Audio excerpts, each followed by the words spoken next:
불같이 찬송하도록 하겠습니다.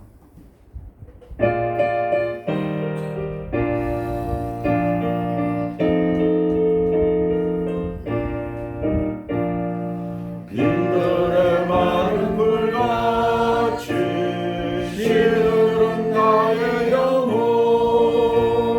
주님이 약속한 성령 간절히 기다리네.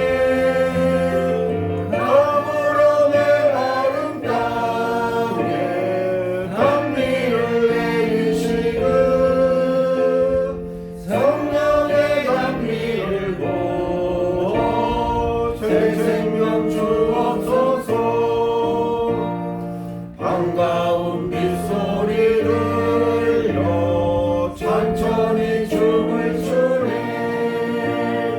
봄 밀어내리는 성령 내게도 주옵소서.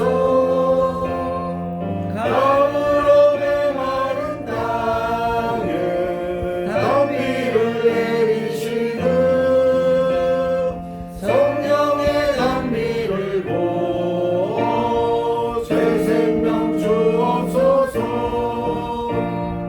절 따라 우로를 내려 저 몸이 무성하니 갈급한 내 심령 위에 성령을 부으소서. 가물음의 마른 땅에 단비를 내리시는 성령의 단비를 보고 새 생명 주옵소서. 참되신 사랑의 언약 먹일 수 있사오랴. 오늘의 흡족한 은혜 주실 줄 믿습니다. 가물음의 마른 땅에 단비를 내리시는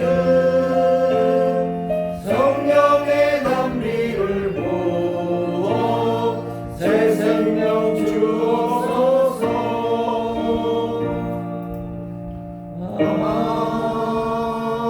아멘.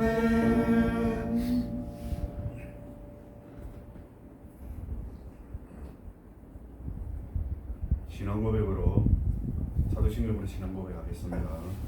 전능하사 천지를 만드신 하나님 아버지를 내가 믿사오며 그 외아들 우리 주 예수 그리스도를 믿사오니 이는 성령을 대하사 동정녀 마리아에게 나시고 본디오 빌라도에게 고난을 받으사 십자가에 못 박혀 죽으시고 장사한 지 사흘 만에 죽은 자 가운데서 다시 살아나시며 하늘로 오르사 전능하신 하나님께 앉아 계시다가 저리로서 산자와 죽은 자를 심판으로 오시리라. 성령을 믿사오며 거룩한 공예와 성도가 서로 돕는 것과 죄를 사하여 주시는 것과 몸이 다시 사는 것과 영원히 사는 것을 믿사옵나이다.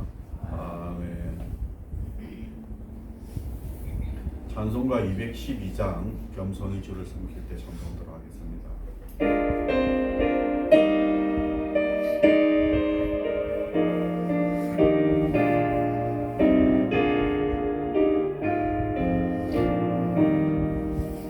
겸손히 주를 섬길 때 괴로운 일이 많으나 구주여 내게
허락하여 주시고 또 이 시간 이 자리에 나오게 하여 주심을 감사합니다. 이 시간 하나님께 온전히 예배드리며 은혜 받는 시간이 되게 하여 주시옵소서. 이 자리에 나오는 것이 우리에게 큰 기쁨이 되며 우리의 삶을 더욱더 주님 앞에 나아가는 계기가 되는 중요한 일들을 되게 하여 주시옵소서. 이 자리에 나올 때에 우리가 많은 근심과 걱정을 가지고 나왔지만은 돌아갈 때에 감사와 기쁨의 마음을 가지고 돌아가서도록 주님 함께 하여 주시옵소서.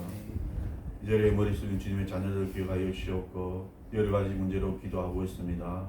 그 모든 기도가 주님의 뜻 안에서 하루속히 이루어지도록 주님 함께 하여 주시옵소서. 하나님, 우리의 삶이 주어진 연수가 70이요 강건하면 80이라 하였으며 또한 하나님이 우리들을 부르실 때에 우리가 지체 없이 어김없이 주님의 부름을 받을 수밖에 없음을 주님 우리는 잘 알고 있습니다. 하지만 이 땅에 있는 동안에 우리가 강건한 가운데 살 수 있도록 주님을 허락하여 주시옵소서. 영육간에 건강함을 더하여 주시옵소서. 우리가 살아가는 동안 다른 사람들에게 폐를 끼치지 않도록 주님 함께하여 주시옵소서. 특별히 육신의 건강을 더하여 주시옵소서. 우리가 병원에서 진료를 받을 때에 그 의사의 눈과 그 의사의 손을 하나님이 붙들어 주셔서 온전히 진료할 수 있게 하여 주시고 그로 인하여서 하루속히 빨리 모든 질병으로부터 벗어날 수 있도록 주님 함께하여 주시옵소서. 우리가 이 세상에 온 것도 이 세상에 와서 우리의 소명을 다하는 것도 또 하나님의 부름을 받는 것도 하나님의 뜻하신 가운데 하나님의 뜻 가운데 있는 줄로 저희가 잘 알고 있습니다. 우리의 삶을 통해서 온전히 하나님께 영광 받으시며 또한 주변의 많은 사람들에게 예수님의 사랑을 전하고 가는 귀한 역사가 일어나도록 주님 붙들어 주시옵소서.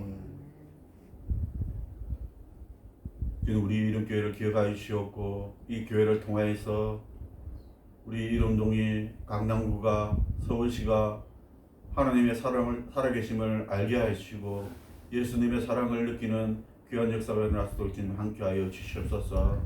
이성환 목사님을 붙들어 주시고 하나님 일과 세상의 일을 할 때에 그 모든 일들을 통해서 하나님의 영광을 받으시며 30배, 60배, 100배의 결실을 맺을 수 있도록 주님 함께하여 주시옵소서. 오늘도 말씀을 전하실 때에 그 말씀을 통해서 듣는 이들의 마음에 감동과 감화가 있게 하여 주시고 그 말씀을 통해서 우리가 세상을 지혜로운 같이 살아가게 하여 주시옵소서. 이 예배를 홀로 영광 받아 주시옵고 이 모든 말씀 우리 주 예수 그리스도의 이름으로 기도드렸습니다. 아멘. 교독문 47번 시편 105편 교독하도록 하겠습니다. 여호와께 감사하고 그의 이름을 불러 아뢰며 그가 하는 일을 만민 중에 알게 할지어다. 그에게 노래하며 그를 찬양하며 그의 모든 기이한 일들을 말할지어다. 그의 거룩한 이름을 자랑하라. 여호와를 구하는 자들은 마음이 즐거울지로다. 여호와의 그의 능력을 구할지어다. 그의 얼굴을 항상 구할지어다. 그의 종 아브라함의 후손 곧 택하신 야곱의 자손 너희는 그가 행하신 기적과 그의 이적과 그의 입의 판단을 기억할지어다. 그는 여호와의 하나님이시라. 그의 판단이 온 땅에 있도다. 그는 그의 언약 곧 천대에 걸쳐 명령하신 말씀을 영원히 기억하셨으니 이것은 아브라함과 맺은 언약이고 이삭에게 하신 맹세이며 야곱에게 세우신 율례 곧 이스라엘에게 하신 영원한 언약이라. 이르시기를 내가 가나안 땅을 내게 주어 너희에게 가나안 선지자되게 하리라 하셨다. 아멘. 네, 다 같이 각자 소원하는 기도의 점을 가지고 기도하도록 하겠습니다. 기도하겠습니다.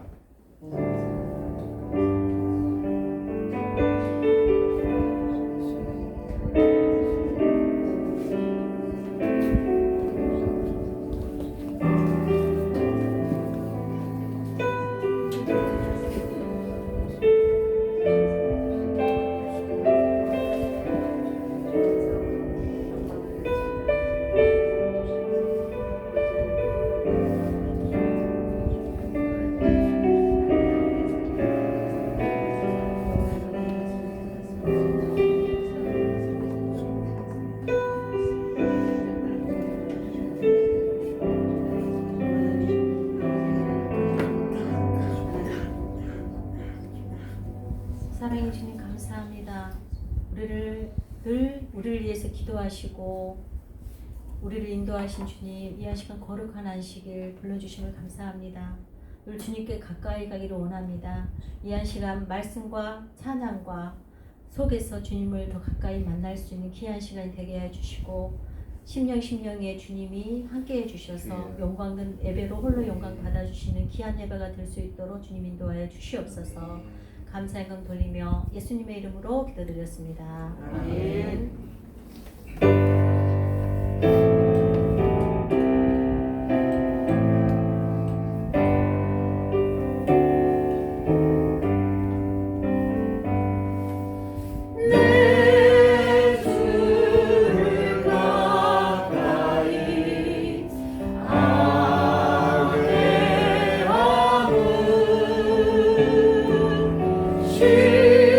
십자가 진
빛이 흡족히네요.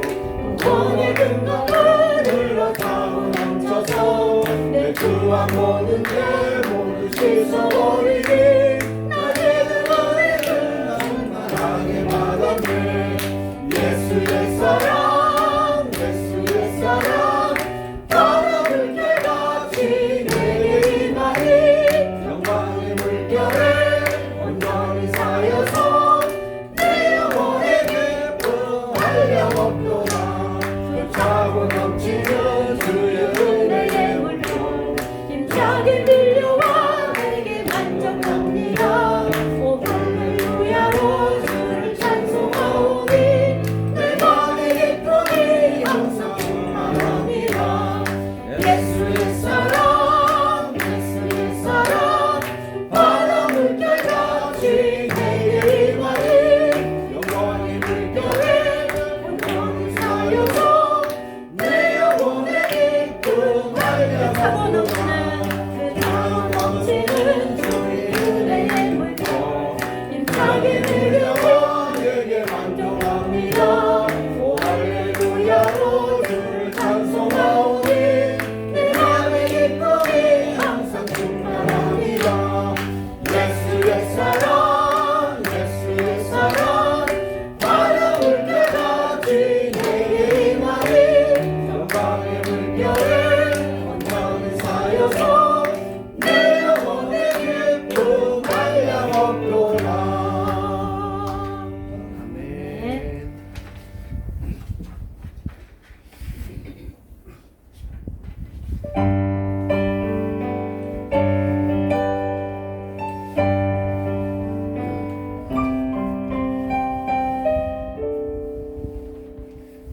게 제일 값이 싸고 드문 게 값이 비싼 게 이 세상의 이제 경제 원리라고 합니다. 그래서 공기가, 물이, 햇빛이 흔해서 우리는 값을 치르지 않고, 어떻게 보면 이 시대에 사람이 많으니까 사람이 귀한 줄을 잘 모르고, 또 우리 예수 믿는 사람들은 예배를 매주마다 드리고 또 때는 또 주중에도 드리니까 예배가 귀한 줄을 잘 모릅니다. 이게 참 귀한 것입니다. 이 시간에는 이 귀한 시간을 그 가치에 맞게, 돈으로 가치를 따지는 것은 이 세상 가치고, 그 본래적인 가치, 본원적인 가치를 따지는 것이 하나님이시니, 하나님을 만나는 이 시간이 귀한 것을 원래대로 귀하게 되게 해 주시옵소서. 또 찬양 드리게 해주셔서 감사합니다. 오늘 예배에 참석하는 모든 분들에 감사합니다. 또 이 자리가 또 꼭 와야 될 사람들이 오게 하시고, 또 우리 아까 안수님 기도해 주신 것처럼 우리의 존재가 이 일대에 은혜가 되어지게 하시고, 복이 되게 하시며 평강이 되어지게 하여 주시옵소서. 예수님의 이름으로 기도합니다. 아멘. 요한일서 4장 8절 하반절 말씀 짧게 보겠습니다. 시작. 하나님은 사랑이시니라. 사실 생각해보면 이 말씀은 지금은 뭐 모르는 말씀이 없을 정도로 제일 유명한 구절이죠. 기독교는 사랑의 종교라고 그렇게 하는데 굉장히 늦게 등장했어요. 그죠? 하나님은 사랑이라고 딱 노골적으로 얘기하는 게 복음서에서도 이렇게 딱 얘기 안 하고 구약에서도 얘기 안 하다가 요한일서 마지막에서 4장에서 이렇게 하는데, 자, 오늘은 이것에 관련된 이야기를 함께 나누도록 하겠습니다. 르네 지라르 두 RG 두 번째 시간, 하나님과 폭력, 하나님과 자유의지, 그리고 하나님과 사랑에 대한 내용들을 살펴보도록 하겠습니다. 이 내용은 그 성경의 폭력 이해라는 부제가 붙은 제목의 책이 있습니다. 나는 사탄이 번개처럼 떨어지는 것을 본다. 성경 구절인데요. 예수님께서 제자들이 그 제자들을 보냈었어요. 도시 짝지어서. 그래가지고 예수님은 계시고 그 제자들이 가면서 사역을 하고서 즐겁게 얘기했습니다. 우리 사역을 했더니 이렇게 좋은 일이 있었습니다. 그 유명한 구절 있잖아요. 갈 때 신발 만약에 그 평안을 빌고 안 받으면 신발 발 털어버리고 막 그렇게 했던 그 구절, 유명한 구절 이후에 보냈거든요. 온 다음에 사탄이 번개처럼 떨어졌다. 내가 그것을 보았다. 라는 그 구절을 르네 RG가 성경 제목으로 본문 책 제목으로 삼았습니다. 사상 후기쯤에 해당하는 책입니다. 그러면서 그 책에서 이 내용을 얘기합니다. 베드로의 개종, 바울의 개종이 참 많이 다르잖아요. 겉모습은 되게 달라요. 이 둘 다 부활 이후에 일어난 일이에요. 그런데 깊은 의미에서는 똑같다고 봅니다. 그리고 이것을 개종이라고 보는 것도, 그러니까 마음의 회심이고 회개인데 그냥 단순한 회개 정도가 아니라 근본적인 판이 바뀌는 것이라고 보는데요. 그리고 그 제라라고 얘기했습니다. 제랄드라고 얘기했을 때 이 사람은 이렇게 얘기합니다. 이 두 사람, 베드로와 바울은 회심함으로써 드디어 자기들이 몰랐던 것, 눈으로 보는데도 이 상황이 어떤 상황인지를 몰랐던 거예요. 그 상황을 제대로 볼 수 있었습니다. 자기뿐만 아니라 자기를 둘러싼 사람들의 그 문화가 어떤 일들을 저질렀는지를 알게 된 것입니다.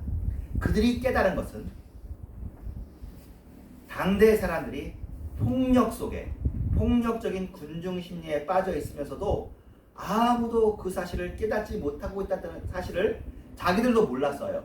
하지만 나중에 깨달은 것이죠. 그리고 이것은 우리들에게도 동일하게 적용됩니다. 우리들도 우리가 모르는 사이에 폭력을 모방하는 일에 빠져 있으며 그 폭력에 조종을 당하면서 사는 일들이 발생합니다. 그리고 그 폭력은 만장일치의 폭력이기 때문에 거기에 누가 아니오를 잘 말하기가 쉽지가 않고, 사실은 이게 히틀러 시대 때 독일 사람들에게도 동일하게 일어났지. 아무도 그것이 잘못인지 몰랐었고, 지금도 유럽이나 우리나라에서 이제 우리가 혐오할 때 있잖아요. 혐오할 때 그 혐오가 나쁜 것인지 모르고 막 동조하거든요. 하지만 이건 작은 일이고 아까 얘기했던 더 큰 이야기들이죠. 베드로를 좀 더 자세히 설명하면 십자가형의 폭력이 집단 소용돌이 태풍처럼 사람들을 순식간이에요. 순식간에 그렇게 할 때 자기는 그 전날까지만 해도 자기는 그 일을 동참하지 않을 것이라고 얘기했잖아요. 그런데 그 순간에는 자기도 모르게 그 폭력에 동참하게 됐습니다. 그래서 우리는 베드로니까 그랬지, 베드로가 잘못했다고 생각하는데 사실은 베드로가 그랬으면 우리도 그럴 수밖에 없다라고 사실은 인정해야 되는 거죠. 베드로가 강한 사람이잖아요. 보통 성격의 사람이 아니죠. 굉장히 강한 베드로도 분명히 자기는 그거 안 한다고 정말 목숨을 걸면서 부인한 사람들까지도 그 상황 속에 들어가니까 어쩔 수 없이 그렇게 된 거예요. 그리고 아시잖아요. 깨닫고 난 다음에 닭이 울을 때 그러고 난 다음에 막 처절하게 그 사람이 회개하잖아요. 근데 그 회개 가지고도 안 되죠. 결국 예수님을 만나서 내가 어떻게 되는지 알고 나서 사실을 회복하잖아요. 그런 의미에서 우리는 그때 살았으면 예수님처럼, 그러니까 베드로처럼 안 했을 것이다, 바울처럼 안 했을 것이다 라는 보장이 없습니다. 우리들은 모두 십자가를 처벌하려고 하는 그 군중들과 같았을 것이며 스데반을 돌로 치는 그 일에도 우리가 차마 아닙니다 라는 말을 못했을 가능성이 높습니다.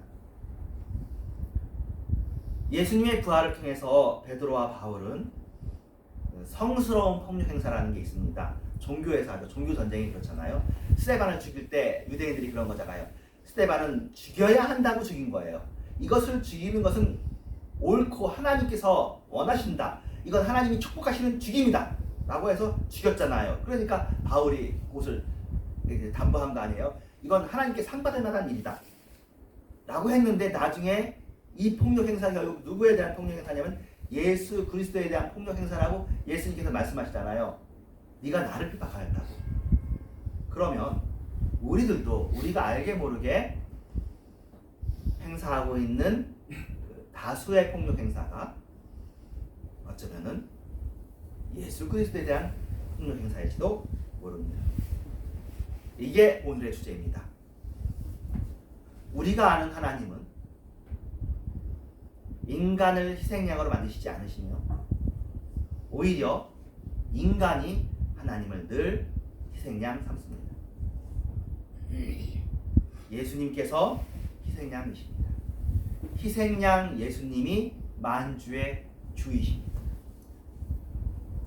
죽임당하신 어린 양이 예수님의 별명이잖아요. 계시록에 보면 죽임당하신 어린 양, 죽임당한 어린 양을 한마디로 지금 희생양이잖아요. 희생양이 하나님이십니다. 물론 하나님은 희생양이다, 희생양이 하나님이다 할 때 이렇게 서로의 설명이 좀 필요하지만 우리가 이미 그렇게 성경에 써 있는 것입니다. 우리는 하나님을 위해서 우리가 기꺼이 누구를 죽일래야 하는데 하나님은 죽이지 말라고 하는 거예요. 네, 죽임 당하는 거기가 내가 그 자리에 있다고 얘기하시는 것입니다. 우리에게 가장 큰 욕구가, 근본적인 욕구가 뭘 가지고 싶은 욕구가요. 이제 메슬로의 욕구에서 쫙 있는데 그것을 인문학적으로 따지면 닮고 싶은 욕구라고 해요. 모방 욕구라고 하는데요. 처음에는 주변 사람들을 좋으니까 좋은 걸 모방하는 거죠. 좋은 거잖아요. 근데 그 사람의 소유도 좋으면 그것도 내가 갖고 싶죠. 근데 거기서 멈춰야죠. 근데 멈추지 않는 게 인간에게 있어요. 그러다가 폭력까지 이르게 되는 것이 가인과 아벨에게서 있었던 일이고, 그 요셉과 열한 형제, 당시 열 형제죠. 열 형제에서도 열 형제가 나쁜 거 아니잖아요. 아버지 사랑받으려는 거잖아요. 야곱이 요셉을 사랑해. 그래가지고 그에게만 자색 옷을 입혀줘. 그러니까 시기가 생기는 시기. 그 시기가 그냥 인정하면 되는데, 근데 사실 우리가 다 알죠. 왜 쟤만? 나도 똑같은 아들이고 내가 더 큰 아들인데 왜 라헬만? 더구나 또 레아하고 라헬 사이에도 모방 욕구잖아요. 왜 라헬만 사랑해요, 그죠? 라헬은 또 모방 욕구죠. 왜 우리 언니만 애 낳고 그 비라하고 여기만 애 낳고 나도 애 낳고 싶어. 사람한테는 지금도 괜찮지만 옆에 사람이 받은 복을 부러워해요. 우리가 그게 있잖아요. 그래서 10계명의 제일 마지막 계명이 제일 근본적인 계명인지도 모르는 거죠. 이웃의 소유와 아내와 집을 탐내지 말아야 되는데 탐낸다니까요. 그 탐내는 것이 어디로 가냐? 우상 숭배로도 가지만 그 뒤에 그 인간 관계에 대한 계명도 있잖아요. 살인하고 간음하고 거짓말하는, 거짓 증거하는, 이렇게 갔다는 거죠. 이렇게 안 가면 훌륭한 사람이고 좋은 사람인데 가는 일들이 있다는 거예요. 그러면 이 욕구를 주신 것이 잘못이냐? 이런 인간의 모방 욕구, 이것은 사실 무엇을 의도해서 만들어졌겠습니까? 하나님을 닮도록 만들어진 게 아니겠어요? 하나님을 사모하도록, 하나님의 어떠하심을 우리가 닮도록. 그 뇌에 거울 뉴런이 있다고, 그거지. 학자들이 만든 별명이에요. 거울 뉴런. 우리가 누구를 보면 본받고 모방하고 따를 수 있도록 했습니다. 누구를 본받도록 돼 있겠어요? 사탄을 본받도록 돼 있겠어요? 아니죠. 하나님을 본받도록 돼 있습니다. 그런데 우리의 눈에 뭐가 보여요? 세상이 보이니까 세상을 본받는 거예요. 그래서 우리에게 주어진 정말 중요한 계명이 그거죠. 예수를 바라봐야 되는 거죠. 예수를 바라보면 예수님을 따라갈 수 있는데, 근데 문제는 그 예수가 뭐예요? 죽임당하신 어린 양이야. 우리가 이 세상에서 죽임당하고 싶습니까? 아니죠. 이 세상에서 멋지게 보란듯이 남들의 부러움을 사면서 잘 살고 싶단 말이에요. 근데 어떻게 보면 그게 참 옳지 않은 거예요.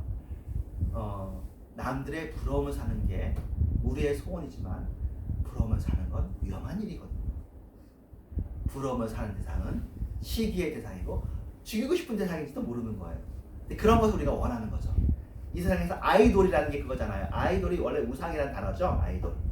영어 아이돌이 우상이라는 게 나왔거든요.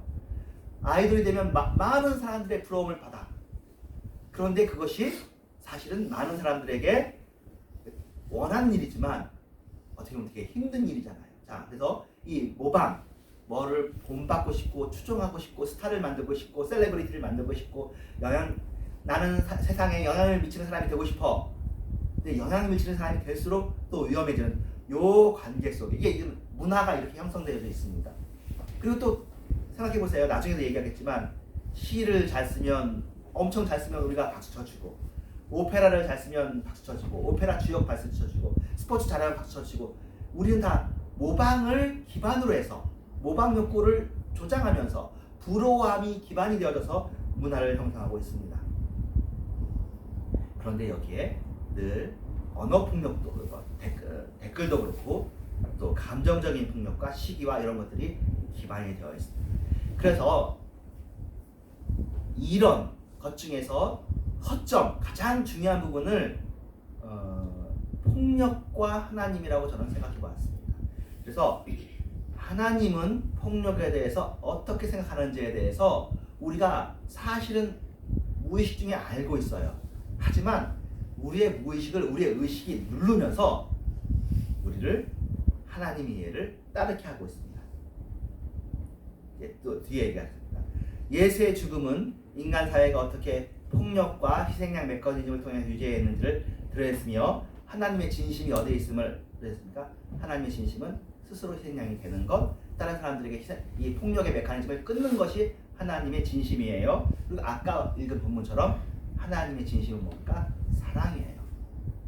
사랑이 하나님이시라고. 사랑은 어디 있느냐?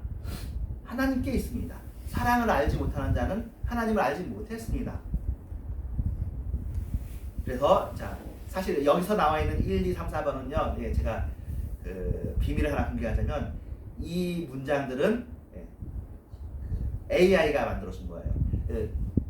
챗GPT, 퍼플렉시티 세 가지가 있거든요. GPT 세 개 중에서 지난주에 했던 것은 챗GPT가 설명해 준 거고, 요거는 퍼플렉시티인가 하는 질문한테 르네 지라르의 복음에 대해 설명해 줘서 짜라락, 르네 지라르의 하나님에 대해 설명하면 짜라락 해서, 그러니까 1, 2, 3, 4, 5, 6분을 해요. 인터넷 다 그려가지고. 그래서 제가 하는 저는 이렇게 1, 2, 3, 4번 잘 안 하는데 이 친구가 이제 1, 2, 3, 4번으로 해준 거예요. 똑같은 질문을 넣으면 똑같은 답이 나오더라고요. 자, 이제 도움을 받아서 한번 보겠습니다. 1번, 폭력과 무관한 하나님. 하나님과 폭력은 완전히 무관합니다. 근데 이렇게 교회에서 안 가르쳐요. 이렇게 교회에서 안 가르쳐줘요. 교회에서 하나님은 폭력의 사실은 좋은 표현이 권력이거든요. 하나님은 능력자, 하나님은 권력자. 권력과 폭력의 차이가 뭐겠어요? 폭력은 상대방이 동의 없이 권력을 행사하면 그게 폭력이잖아요.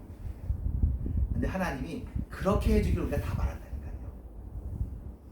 하나님은 근데 동의 없는 폭력을 행사하신 적이 없다는 거예요. 그쵸? 계시록에도 보면 하나님 문 밖에서 두들기시지 문을 부시지 않아요. 근데 우리들은 하나님께서 제발 이 사람 다리 몽둥이를 부러뜨려서 예수를 믿게 하자는 게 우리의 기본 기도야. 우리의 딸이든 아들이든 나도, 그리고 하나님께서 우리를 그렇게 하셨다고 보는 거예요. 하나님께서 폭력을 행사하셔가지고 우리를 구원하셨다. 이게 우리가 이 세상에 폭력이 만연한 세상에 살고 있고 이 세상은 그렇게 해서 자기의 뜻을 관찰하기 때문에 그렇게 보는데, 하나님은 창세 이후로 지금까지 사랑을 하셨지 폭력을 행사하지 않았다고 한번 근본적으로 새로운 이해를 한번 해봅시다.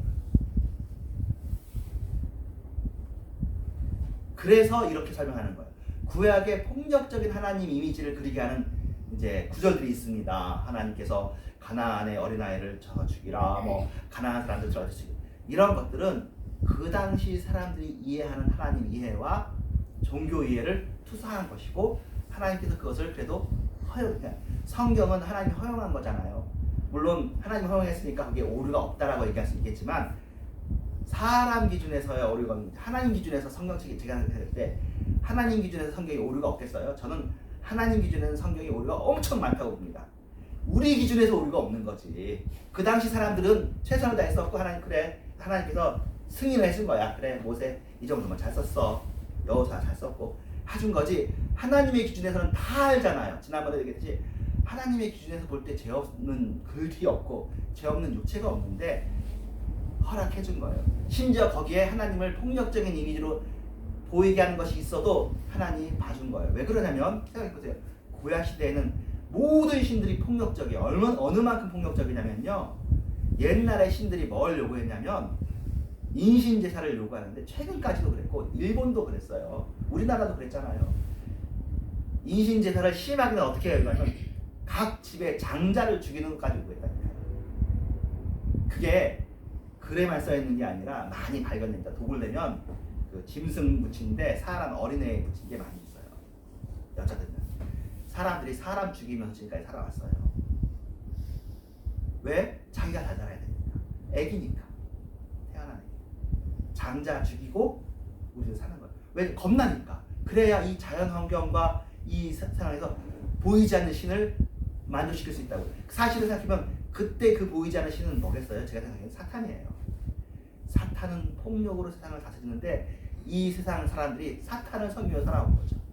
참고로 중국에 가보니까 제가 티벳에 라싸에 갔다 왔는데, 라싸에서는 티벳을 중국이 점령을 한 거거든요. 청나라 그러니까 청나라 때도 아니고요, 공산화된 이후에 들어갔어요. 그랬으니까 프리티벳 하는 거예요. 티벳이 자유로운 나라에서 공산화된 이후에 밀고 들어가가지고, 그러니까 현대에 중국이 된 거예요. 근데 되고 난 다음에 보니까 티벳에 그 밀교가 있습니다. 밀교. 불교에서 더 깊게 들어가게 비밀자 쓰는 밀교에, 밀교 사람들은 인신제사를 했대요.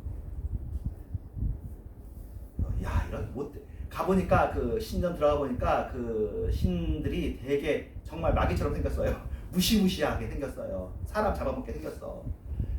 그렇게 해서 뭐예요? 신을 만족시켜야 된다는 거예요. 그 신이 사랑의 신이 아닌 거예요. 자꾸 달라고 하는. 너의 딸을 바쳐라, 아들 바쳐라, 너의 가장 소중한 것을 바쳐라.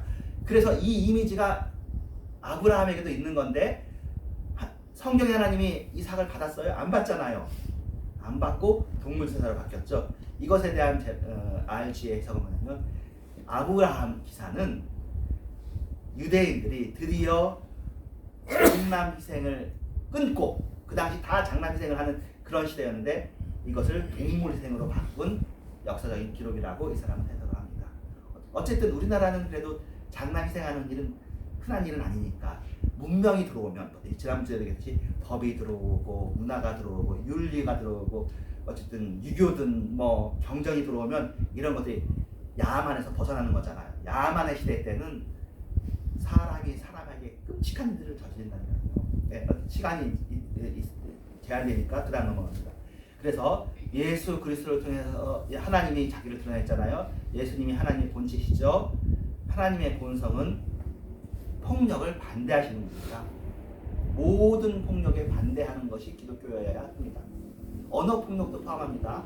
감정과 언어 폭력을 하시면 안 되고 우리는 고급한, 우아하고 교양스럽게 기다리시는 겁니다. 두 번째, 계시 하나님에 대한 이해입니다. 여러분 성경은 계시다 많이 얘기 들었잖아요. 그래서 이 성경이 하나님의 뜻을 계시했다라는데 이 RG는 제라는 어떻게 설명하냐면 하나님이 계시하셨다. 뭘? 너네들의 폭력성을. 성경은 인간의 폭력성을 계시하는 문서로. 그래서 지난번에 뒤에 나올 텐데, 그래서 우리들이 희생양 메커니즘을 통해서 사회를 유지하고 문화를 형성했는데 이 희생양 메커니즘 뭐 문제 잘 생기면은 얘한테 책임을 떼고 책임질 사람을 따로 만들어 얘를 죽이는 거야. 없애든지 추방하든지. 이것을 폭로하고 해치시켰다. 인간 문명의 근간은 폭력이었다는 것을 계시해 주셨다. 세 번째, 하나님은 피해자와 연대하시는 분, 희생자와 연대하시는 분, 억울한 희생자들의 편에 서신 하나님, 약자와 소외된 자들의 목소리를 들으시는 분. 누가 약자예요? 예수님이 제일 약자죠. 그 시대에 가장 능력자지만 힘이 있지만 예수님께서 그 능력을 행사하시지 않았잖아요. 예수님도 말하죠. 내가 행사하면 너희들 살아남을 줄 아냐? 근데 안 하는 거죠. 말만 하신 거지. 오히려 베드로가 말구의 길을 잘랐을 때 말구의 길을 붙여주시잖아요. 말구가 무슨 죄가 있어? 시킨 거잖아요. 시켜가지고 예수님 잡으러 온 건데 베드로가 칼로 잘랐지. 그 정도로 베드로가 나는 예수님의 죽음을 반대합니다 했는데 자기도 이 폭력에 소용돌이려 보니까 어쩔 수 없더라고요. 뭐 오늘의 이제 일기처럼 쓴다면 제가 지난주에 글래디에이터 2라는 영화를 봤는데 이제 얼마 전에 했던 영화의 속편인데 제가 그거 보니까 그 완전 이거 전부 다 르네 지라르 영화 그 이론의 영화판이더라고요. 예. 뭐 얼마나 사람들이 폭력을 선호하고 폭력에 대해 이루어지고 순식간에 사람 그러니까 군중 소요 일어나는 거. 그러니까 르네 지라르가 보면서 내 이론을 영화로 만들었구나라고 생각할 것 같은 그런 이야기였습니다. 그런데 이게 사람이에요. 이게 로마 문화인 거예요. 자, 그리고 하나님은 폭력의 피해자들과 함께 하시는 분입니다. 여기서 잠깐 조금 시간이 걸리더라도 그 한강의 책을 어저께 다 읽었기 때문에 한번 좀 얘기한다면 한강의 이제 책 2개는 미리 읽었죠. 채식주의자 읽었고 그다음에 소년용다 읽었고 세 번째 책을 그냥 안 읽을까 하다가 그래 이거 한번 사보자 하고 샀어요. 17,000원 정도 하는 책인데 이제 여러분들도 아마 읽으시지 않으실지 모르지만 그 책을 읽은 느낌이 뭐냐면 그 책도 역시 이 책에 대한 나오고 아주 같아요. 핵심을 얘기하냐면 이 사람이 진짜 인류의 죄악과 인류의 아픔을 공감하는 사람입니다. 그래서 그냥 국가상이 아니라 세계적인 상을 받는 그리고 노벨 문학상 그 시상하는 사람도 이 사람들이 인간의 본질적인 문제를 아는 사람들이어서 이것을 알아봤구나 하는 생각이 들었습니다. 사람들이 아는 거죠. 그러니까 뭐냐면 여러분 다 아는 순간 제주 4.3 사태를 다룬 거고 소년연단 광주 사태를 다룬 거잖아요. 그리고 여러분도 아시는 것처럼 한강 삼촌이 목사님인데 자기는 한강이 노벨문학상 받은 게 이해가 되지 않고 한강이 지금이라도 빨리 회개하고 예수 믿었으면 좋겠다. 채식주의를 반대한다. 그런 글을 써서 기독교인들에게 쫙 붙었었거든요. 근데 이렇게 그 4.3이나 5.17이나 이런 것들을 부정하고 하는 게 인간의 본성인 거예요. 왜냐면 지금 현대 이 공화국은 그 죽음 위에서 그 죽음이 없이 설 수가 없는 거예요. 이게 한강이 노벨문학상 받았을 때만 이런 그 논란이 생긴 게 아니라 터키에서도 노벨문학상 받았다는 걸 여러분 잘 모르시잖아요. 오르한 파묵이라는 사람이 받습니다. 남자인데요. 이 사람이 노벨문학상 받은 다음에 어떤 얘기를 하냐면 터키 초기에도 또 쿠르드족 말살이 있었나 봐요. 그것을 얘기했더니 터키 사람들이 다 반대했습니다. 그러니까 유력 정치인들이 당신은 노벨문학상 받을 자격이 없다. 왜? 우리는 아무도 죽인 적이 없다. 쿠르드족 집단 살해는 그 쿠르드족 사람들의 일방적인 주장이다. 그렇게 했다는 거예요. 이런 일들이 비일비재합니다. 아는 사람은 다 알고 우리의 잘못을 고백하는데 사람들은 아니라는 거죠. 아니라고 얘기해요. 그럴 리가 없다. 또 여러분 지금 서울대 교수 중에 이제 이영훈 교수님 은퇴했는데 그분이 그 얘기하잖아요.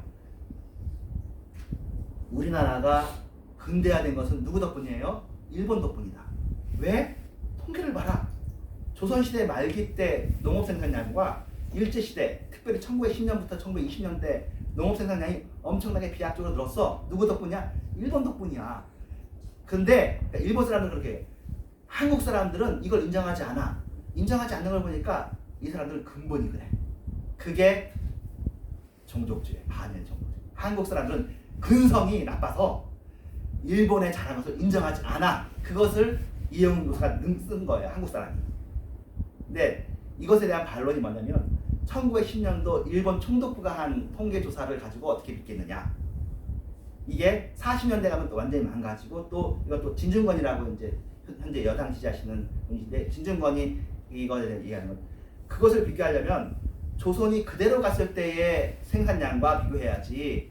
이건 어차피 시간이 지나면 생산량이 올라가는 건데 어떻게 비교할 수 있느냐? 라면서 이거 수단론이라고 얘기하는데 이 여러분도 아시겠지만 지금 일본에 대해서 인정하는 논리가 되게 사실은 이제 주류 논리가 되어져 가고 있잖아요. 그래서 최근에 20대 30대 남자애들 속에서 그런 얘기가 있었어요. 차라리 우리나라가 망하고 일본의 식민지가 됐으면 좋겠다. 아니면 미국의 식민지가 되든지 그러면 잘 살지 않겠느냐. 이게 왜 그렇게 논리가 갖게 되냐면 잘 사니까 부국 강명이 이제 목표가 되는 거예요. 근데 미국 잘 살고 일본이 우리나라보다 경제는 높으니까 차라리 거기에 되는 게 봐봐 문서도 보니까 식민지가 됐을 때 더 잘 사는데. 근데 이거 다 틀린 얘기거든요. 식민지가 됐을 때 겉으로는 성장하지만 실제로 내재적으로는 분배도 문제가 있고 그렇습니다. 이런 식으로 우리는 강자를 좋아합니다. 미국과 일본이 강자니까 좋아하는 거야. 약자의 말은 무시하는 게 우리에게 있습니다.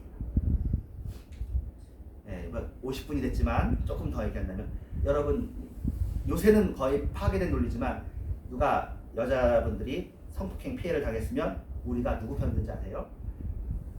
네가 옷을 잘 입었어. 네가 잘해야지 피해를 보지 않지 않냐? 그런 얘기들을 그냥 대놓고 했다고요.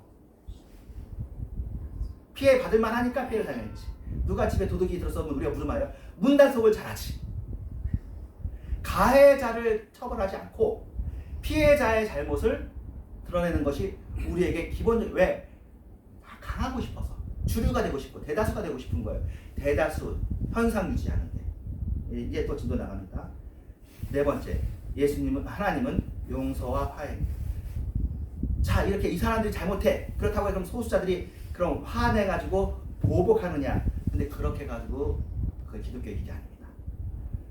복수는 복수를 낳고 증오는 증오를 낳고 그러거든요. 아까 이제 모방 욕구가 폭력으로 간다고 했는데 모방 욕구가 그냥 폭력으로 가겠어요? 한번 때렸지. 한번 때리면 더 크게 오고. 사람끼리 이게 그 유명한 얘기거든요. 모세 법이 그 당시에 굉장히 현대적인 법이었대요. 왜 현대적인 법이냐면 모세 법이 그거잖아요. 눈알 뺐으면 눈알 하나로, 귀 뽑았으면 귀 하나로. 이게 현대적인 거야. 왜냐면 그 당시 모든 그리고 최근까지도 대부분의 복수의 법은 눈 하나 뽑았으면 눈 두 개, 귀 했으면 너 죽여.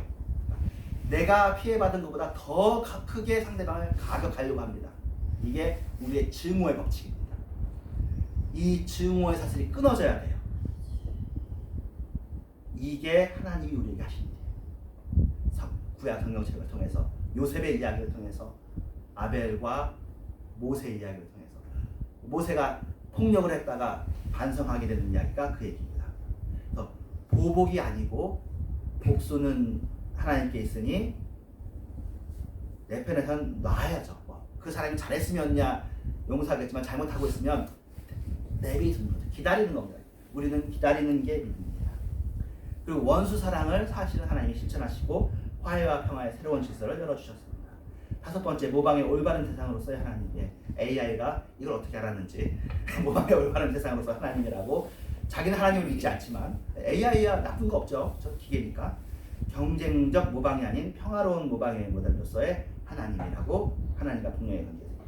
자기 비움의 봄, 예수님이 그랬죠. 사랑의 완전한 모범. 그리고 문화적 함의는 종교 전쟁이 기독교의 책임이 있다고 그러는데 그것은 기독교를 지금까지 2000년 동안 잘못 이해해온 거죠. 문화 전쟁, 문화도 우리 문화가 우세하면 다른 문화를 눌러야 되나요? 기다려야죠. 기다려야지. 그 문화를 존중해 줘야죠. 다른 종교도 존중해 주라고. 믿고 싶다는데 내비둬요. 대신 우리 얘기만 해줘. 말하는 건 문제 없잖아요. 그리고 평화적 공동, 인류의 평화적 공존을 위한 신학적 기초는 오로지 십자가에만 있습니다. 그래서 우리 모두에겐 하나님의 기다리심, 인내, 포용에 대한 모방이 필요합니다. 시간이 많이 지나서 7번부터 다음 주에 조금 이어가서 하겠고요. 뭐 더 할 얘기가 지금부터 떠오르지 않네요. 기도하겠습니다. 하나님 감사합니다. 하나님은 사랑이시고 하나님은 폭력을 행사하지 않으시며 강제로 하지 않으시고 어떻게 보면 간섭마저도 배려로 최소한으로 줄여서 거의 간섭하지 않으시고 기다리시며 정말 최소한의 간섭만 하시면서 우리에게 기도 응답만 해주신 하나님이신데 우리의 하나님관이 뿔 달린 하나님관이고 무서운 하나님관이고 그리고 그렇게 하면서 우리도 뿔 달리고 우리가 다른 사람에게 폭력과 폭언과 강제를 행사하려고 합니다. 왜? 내가 오르니까. 근데 우리 중에 가장 오르신 하나님이 인류 역사를 이렇게 기다리시는데 하나님이 보시면 제가 모르겠지만 하나님이 인류를 없애고 싶은 마음이 드시기로 했으면 한두 번이시겠습니까? 하나님의 참으심으로 말미암아 우리가 존재함에도 불구하고 하나님보다 못한 것들이 자기를 하나님 삼으면서 다른 사람들을 무시하고 없애려고 절멸시키려고 합니다. 그런 일들의 역사입니다. 주여 이제 하나님이 사랑이신 것을 다시 한번 더 깊게 깨닫고 마음 중심이 정리되게 해 주시옵소서. 그리고 하나님이 사랑이신 것에 감사하고 그것을 찬양하게 해 주시옵소서. 하나님의 본 모습을 잘 알고 찬양하는 정말 전 세계에 없는 몇 명 없는 사람으로 한국에도 몇 명 없는 사람으로 이제 우리가 이렇게 다시 한번 깨닫고 나니 하나님 안에 있는 것이 너무나 좋습니다. 하나님은 사랑이실 뿐입니다. 그리고 그 사랑 안에 그리고 나중에 천국과 지옥으로서 결국 공의를 행사해 주십니다. 주님, 그러나 지금 잘 모르고 있는 사람들을 우리가 화낼 것이 아니라 그들도 기다려주고 그들을 위해서 기대하며 기도하는 우리들 되게 하시며 이 세상은 결국 하나님의 뜻이 이 땅에서 이루어지는 것이기 때문에 사랑이 이 땅에 임할 줄로 믿습니다. 예수님의 이름으로 기도합니다. 다음 주에 7번부터 헌금송 인내하리라.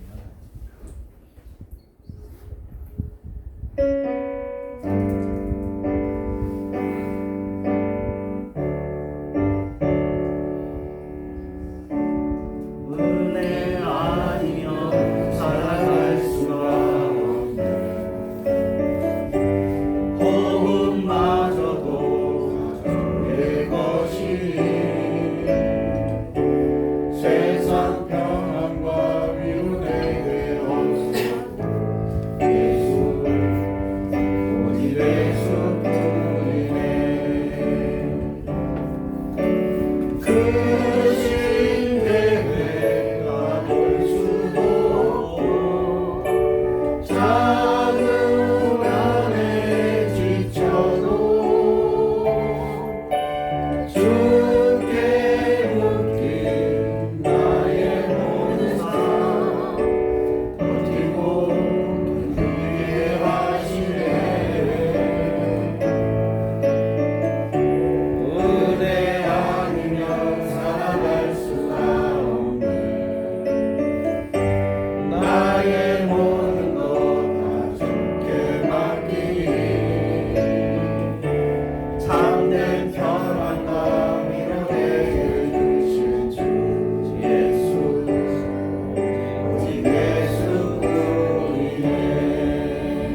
일조와 감사헌금으로 주정헌금으로 어떻게 보면 빈소로 내게 나오지 말라는 그 말에도 사람들은 거기에 폭력성을 느끼는데 하나님의 증인심은 전혀 폭력성이 아니고 우리를 사랑하는 마음을 우리가 얼마나 하나님을 두려워하고만 있음을 다시 한번 깨닫습니다.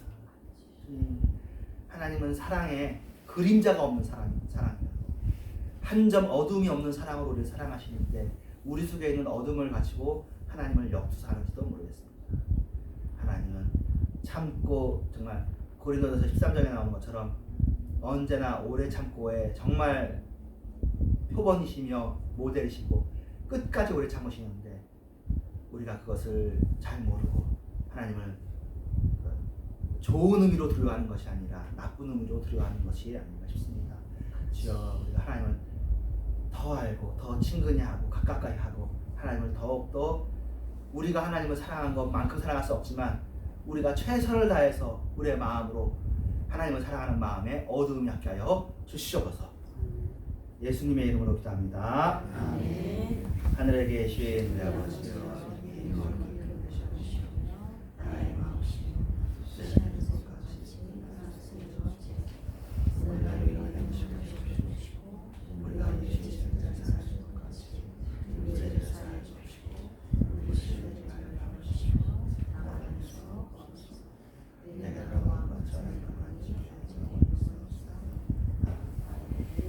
때가 찬 지금은 교회의 머리 되신 예수 그리스도의 은혜와 하나님의 사랑과 성령의 역사하심이 주님을 변함없이 사랑하는 원신의 교회와 이런 교회 위에 이제부터 영원토록 함께 계실지어다.